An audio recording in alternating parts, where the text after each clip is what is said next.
2024 is an election year in Wyoming, and it's the job of the Secretary of State, Chuck Gray, to supervise the primary and general elections. I'm Steve Peck of Wyoming PBS. We'll talk with the Secretary of State. This is Wyoming Chronicle.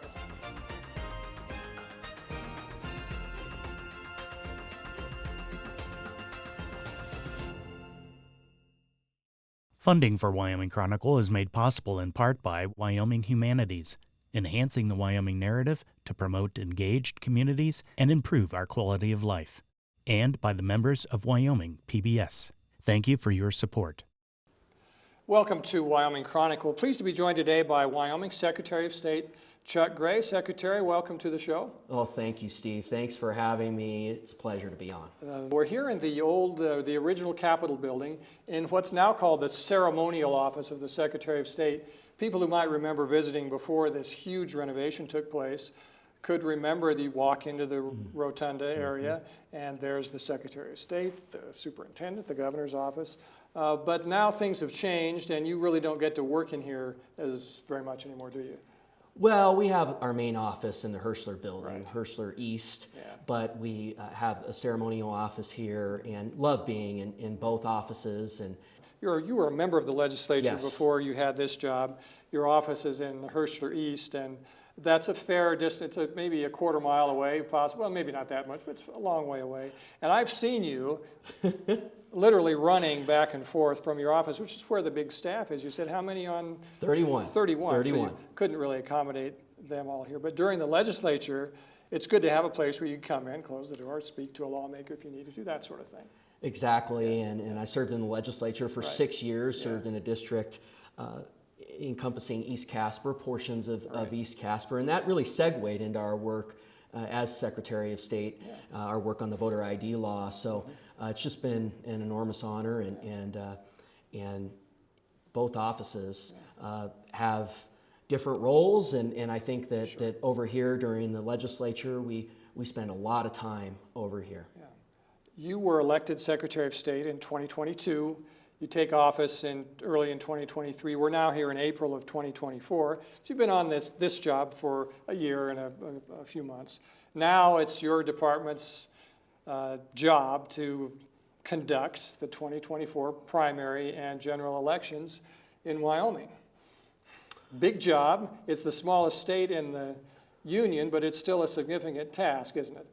Well, it's an enormous responsibility and one that I take very seriously. The Secretary of State is the chief election official for the state of Wyoming, and of course the county clerks are the chief election officials for the respective counties. Sort of the secretaries of state for the counties in a way. It's just an interesting way of looking at it. National elections are conducted through the states. State elections conducted largely through the counties. These county clerks are VIPs in Wyoming, aren't they? We work a lot with the county clerks. Sure. And we want to retain that our elections are managed at the state level. And that's unfortunately something that DC has been trying to reverse, that tradition and going back to our Constitution, and it's codified in statute also. And there have been efforts to try to reverse that, but it's very important we retain that elections are run by the respective states. Yeah, over time, over 200 years plus, every state does it a little bit differently. Now, people shouldn't think that the mighty secretary is here perched over every single election decision. There's an elections department in your agency, your office, one of several things that your office has to do, but this year it's on center stage. What's your role? How specifically do you get into election stuff as the secretary? Well, as the chief election official for the state of Wyoming, we deal a lot with policy and then assistance for the counties that are doing a lot of the day-to-day work in their respective counties. So we assist the counties, but then we also are tasked with uniformity, and that's a very important thing in Title 22, the election code, is that Wyoming elections are to be uniform, and that's what our office is tasked with providing for. What does uniform mean from your chair? Well, the way I think about it is that from county to county, that these processes are largely going to be uniform and maintain that structure placed in Title 22 and also in the Secretary of State's rules. For example, the registration process. There's a flaw in that registration process, that there's not a verification of residence, and also that non-resident designations on licenses, which is what illegal immigrants often receive in certain jurisdictions, that those wouldn't be valid for registering to vote. So that's a little bit of an example, Right. sort of a slice of life Yeah. on what that looks like, that our registration principles, for example, which are laid out in Title 22 and then also further elucidated on in rule, that they're going to be uniform across all 23 counties in Wyoming. Before we came on air, we were talking a little bit about some things that require statutory authority, meaning the legislature passes a law. You're talking about something that your office can regulate on its own without the legislature being involved. Well, the statute lays out that proof of identity Okay. is needed. Yeah. And then it also sets out that we have rulemaking authority to provide for uniformity across Title 22. Yeah. Okay. So, if you look at the definition of identity, it includes that residence attestation that is made in the voter registration form. And so that's what our statutory authority for providing for those rules, and in addition to the fact that the statute says that we have the authority, in fact, we're mandated to verify the information on the voter registration form.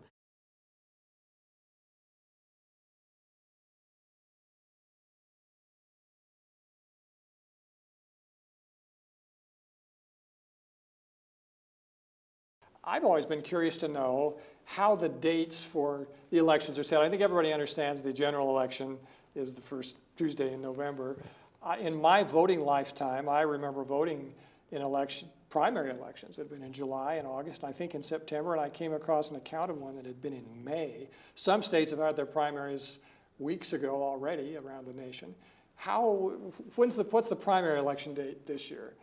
The primary election date is Yeah. August 20th, August and that's in Wyoming statute. Yeah, it's the first Tuesday after the third Monday after something. I mean, it's there for a reason, and that's been set for a while now. There's also, before the primary election, a filing period. If you're going to run in a primary, you have to file your intentions to do that by a certain date as well. Does that have something to do with when the primary is? It's usually in May, I know that. Yes, in statute, it lays out those deadlines, and it sets it based on how many days before the primary, and so it's sort of a cascading effect. So that for example, that period is from May 16th to May 31st, this cycle. So they have a couple of weeks to file, and then I always assume the reason that it's a fair amount of time ahead of the primary to give them a chance to campaign for a while, to inform voters, for voters to become informed. And that campaign period is so important, Steve. And I love campaigning. We had a vigorous campaign in 2022 during the primary for the Secretary of State's office, and in Wyoming, it's just so wonderful that grassroots campaigning that you're able to do, and it is a wonderful element of the Wyoming election process.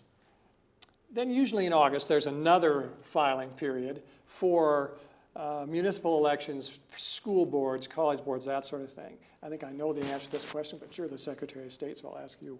Why do they get a different primary or filing period? Those nonpartisan races in Wyoming state law are specifically separated out, and they have that different filing period. And They're not partisan, and there's no primary for those. right, exactly. Typically. These are just the things that the office has to look at all the time to make it run smoothly, to make it uniform, as you say. Well, and that's one of the themes, I hope, of our administration is constant improvement. Yeah. And it was one thing that I think was very important in our campaign is that we can always improve. And looking at what we've done, our work in the first two sessions since I've been Secretary of State, we've brought forward those improvements to Title 22, the election code, and those will be in effect for the 2024 election. I want to ask you about a couple of these significant changes. One has to do with changing your party affiliation before voting in the primary. And the other, I believe, it just changes the amount of time where you can vote by absentee or mail-in ballot. Am I right about those two? Yes. You favored both of those Yes. changes, right? Very important changes. Tell me about why it was important from your point of view, and the legislature passed it, to change the time on the calendar when you could change your party affiliation to vote in the primary. Well, I was in the legislature from 2017 to 2022, and we worked a lot on having a major party affiliation deadline, and in 2023 it was our #1 priority for the session, and we brought that through. And thought it was very important from an election integrity perspective to have a period where there was a lockout on party changes, because the primary is a very important part of the election process everywhere, but particularly in Wyoming. And so we put in place this lockout period where individuals who are already registered will have to stay in their party. And it's the day before the beginning of the filing period. And you had seen in terms of application, a lot of individuals crossing over from the Democrat Party into the Republican Party. We saw it a lot in the 2022 election, up to 15 to 20% of the ultimate electorate. And I think there was a widespread consensus. We talked about this in the primary in 2022 when I was campaigning. There was always a widespread consensus that we needed to have that lockout period. And I think that May 15th lockout period that we have, the day before the beginning of the filing period, is a huge improvement in our election code, a welcome improvement, and a landmark improvement in Title 22. I think it's well known among Wyoming people who are paying attention to Wyoming elections that the gubernatorial election, when Governor Gordon was running in his first primary for governor, was a busy primary with 4 or 5 qualified candidates. And there was, and I know it's been analyzed, and I'm not sure that there's a definitive consensus reached on what the effect was, but it is known that a lot of people switched parties to vote in the Republican election. Part of that's because that's often in the primary in Wyoming, that's where the action is. Mm-hmm. There just aren't that many Democrats running for office now. But it's whether it was definitive in that election or not, it makes sense to a lot of people that it might have been, that it might have played a role. And mm-hmm. I think exactly. Your point is that the primaries are intended to elect the nominees for each party. Right. And so the parties ought to be the people who are voting for it. You can switch if you want, and the people who did that were following the law as it existed then. That law has been changed now. Has it been signed by the governor? It was allowed to become law by the governor. I see. We worked really hard to make sure that it wasn't going to be vetoed. Right. We saw a lot of vetoes in this 2024 session, a lot that I disagreed with. But in 2023, that session, he allowed that bill to become law without his signature. Very important part of the Wyoming state constitution, which is that unlike at the federal level, if the governor does not veto a bill, it is allowed to become law after a certain period elapses. Sort of a way for the governor to have kind of an in-between opinion. I'm not going to sign this with a flourish, I'm not going to veto it, but I'm not going to block it, trying to keep it from becoming law. So that's in effect now. Yes, so if you're Wyoming state law. So if you're a Democrat wanting to vote for a Republican, particular Republican in the primary, that candidate better announce his intentions to run sooner than he's doing now, because you can't rely on go up and match the primary filing list, because that'll be too late. Yeah. May 15th is the lockout. Right. Now, the other one that I mentioned has to do with the amount of time that Wyoming permits people to vote. I call it absentee vote by mail. It used to be am I right in saying this, used to be a bigger slice of time on the calendar. You can still do it, still considerable amount of time to do it, but it's compressed now. Wyoming used to be tied for the longest of the nation in terms of that early voting period. How long could it have been? It was 45 days. Yeah. So in this state law change, it's now going to be 28 days. Mm-hmm. So it's reduced by about 2 weeks. Why was that important to you as Secretary of State? Well, I think that it's very important that we have a complete campaign period for individuals to interact with their candidates, to get all the information. And so I thought that was really important for us to just reduce that period and to move towards election day voting, which I think is what is the traditions of our country. And I think the legislature agreed with us on that. So they reduced that to 28 days, and we brought that through with Senator Boner, who was the lead sponsor of that bill. Went through the Senate, huge majorities, and also in the House. And I think that's a welcome improvement. Now, to be clear, UOCAVA voting is still going to be 45 days. Right. That is in federal law. Say that term again. UOCAVA voting. So it's overseas military ballots. So that's 45 days. That's in federal law. But 28 days is the early voting period in Wyoming statute. It's an interesting question, isn't it? I certainly prefer to vote on the day because it's exciting. It's fun to do. Isn't it? But yeah. There was a time in precinct voting, I mean, I'm concerned about us moving away from precinct voting as well. I was going to ask you about that too. That's happened where we live. There used to, I'm referring to Fremont County, there used to be 70 or more precincts. That's a long time ago. I well remember when there were 33. Now there are fewer than 30. There are a couple of big voting centers now where no matter where you live, you come and vote there. And you can vote where you live. You can vote at any other voting center too. It's a combination of, it's the balancing act between trying to make it easier for people to vote, get people to keep voting, more people to vote, but also it, as you say, it goes against the election day voting surge in a way. The sort of, I don't mind saying it, I felt a real feeling of pride walking into my polling place. But 2016, I had a heart attack. I got life flighted. I was in the hospital on election day, and I couldn't vote because I hadn't thought of it. I thought, well, I didn't know that. I thought I'll go in and vote in my hometown place. I wasn't even in the city, and I didn't vote in that election. So of course, there are reasons that people might have. What do you think is a good reason not to vote at your polling place on election day? When you talk about excuse absentee voting, where an individual has to provide that reason, that is a model in other states. And I think there are a lot of advantages to that, because having that full campaign process and then also the security measures that are in place on the day of the election. For example, voter ID, which is a bill I brought through. It's the legislature. I was the lead sponsor on that bill. And that bill is so important, but we've been looking to expand it, but right now it applies on the day of the election, and then also we made a change in the 23 session where it applies if an individual gets an absentee ballot in person. There was a little bit of confusion on that, but a mailed absentee ballot does not have voter ID, which is a little bit of a flaw, I'd say, in the statute that we want to fix.